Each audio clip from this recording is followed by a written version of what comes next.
Whom should I trust?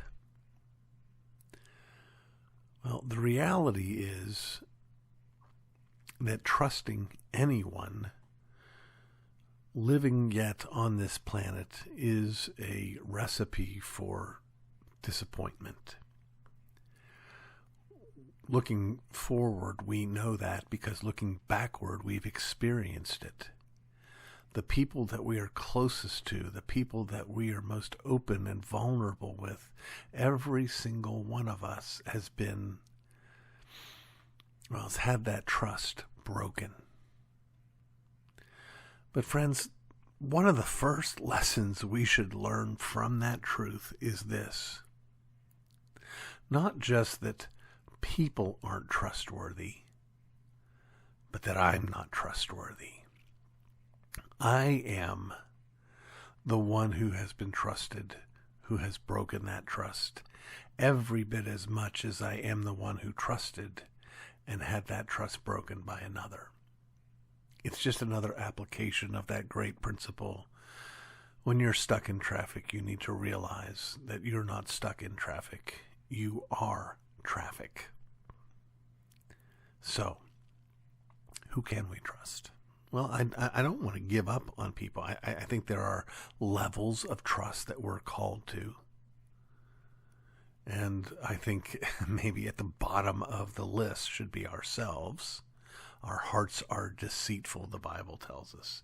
And certainly, of course, at the top of that list is God himself. He is altogether trustworthy. There are at least two reasons why God could never lie. The first is, it's not in his character. God can no more lie than he could die or sin or do anything evil whatsoever. That's not his nature. He's altogether good. There's no shadow of turning in him. So we don't ever have to be afraid that he might, have a bad day and break our trust. Of course he can't do that. He is the promise keeper.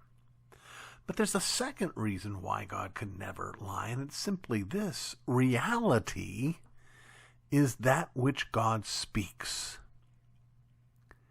If God were to say, pink polka-dotted unicorns exist, you know what would happen? Suddenly there would be pink polka-dotted unicorns. He can't lie. His word is to reality that which makes it so. Can you trust him? Most assuredly you can trust him. And if you look at your life, if you look at every blessing, now, we've all had hardship. There's no question about that. But if you look at every hardship, every life, every bit of your life, you'll see God's grace and kindness at work in your life. Is he trustworthy? Yes. Does he call you to repent, to believe, to embrace him? Of course he does. Will he bless you if you do? Of course he will. Because he can't lie. And in fact, every bit of God's law is given for our well-being. You know, that's part of the bizarre thing about the sin of Adam and Eve. The devil says to Eve, hey, God doesn't want you to eat the fruit of the tree of the knowledge of good and evil because he's greedy and selfish. He knows good and evil, but he doesn't want to share that with you. That's why he said no. The problem wasn't that Eve thought, boy, that apple looks really, really good. The problem was that Eve and Adam with her didn't trust God's goodness.